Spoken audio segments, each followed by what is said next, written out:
Now our next topic is magnetic field at the center of circular coil carrying current.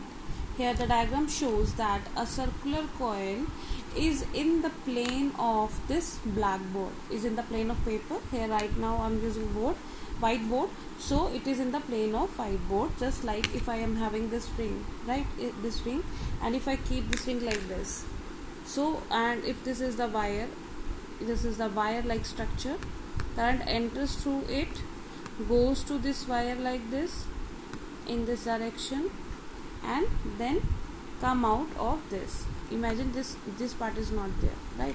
Now this wire, this circular ring is in the plane of paper. When it is said it is perpendicular to the plane of the paper, plane of the, in that case we talk about this structure, right? Right now the ring is like this and the current enters through it. I think this is clear.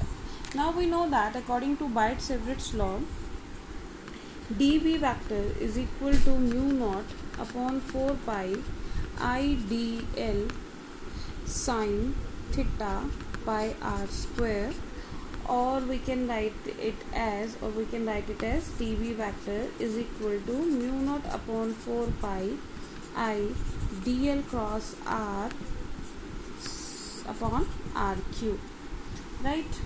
Now in this case you can see here the theta is 90 degree. So putting this value in this equation, dB is equal to mu naught upon 4 pi I dl sine 90 upon r square. Sine 90 is 1, so dB is equal to mu naught upon 4 pi I dl upon r square, right?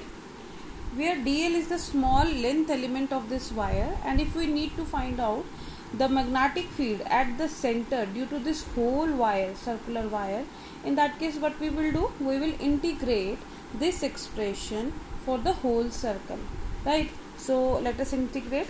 On integrating this, all factors are constant, so taken outside and only dl will left inside. So mu naught upon 4 pi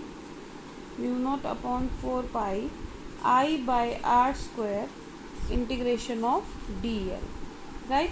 So now for dl, we know that for a whole circle at the center it will make an angle 2 pi, right? So we'll write here mu naught upon 4 pi I by r square into 2 pi r.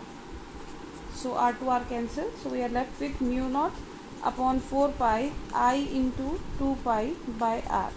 Now if this circular wire is making n number of turns, then what we will do, we will multiply by it by n. So what is this? This is the angle subtended by the coil at the center, right? So in generalized we can write the expression as B is equal to mu naught upon 4 pi I by r into angle subtended by coil at the center, right? And the direction, what about the direction? Direction we know that is given by right hand rule or the Maxwell's screw rule. All these rules indicates that whenever the current is flowing in clockwise direction, right, so the direction of magnetic field will be inward, and when the current is flowing anti-clockwise direction, it is outward.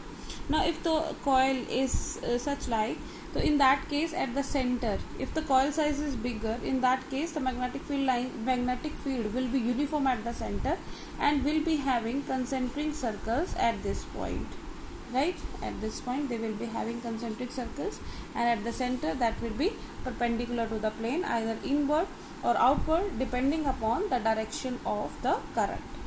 Either it is flowing in clockwise direction or anti-clockwise direction.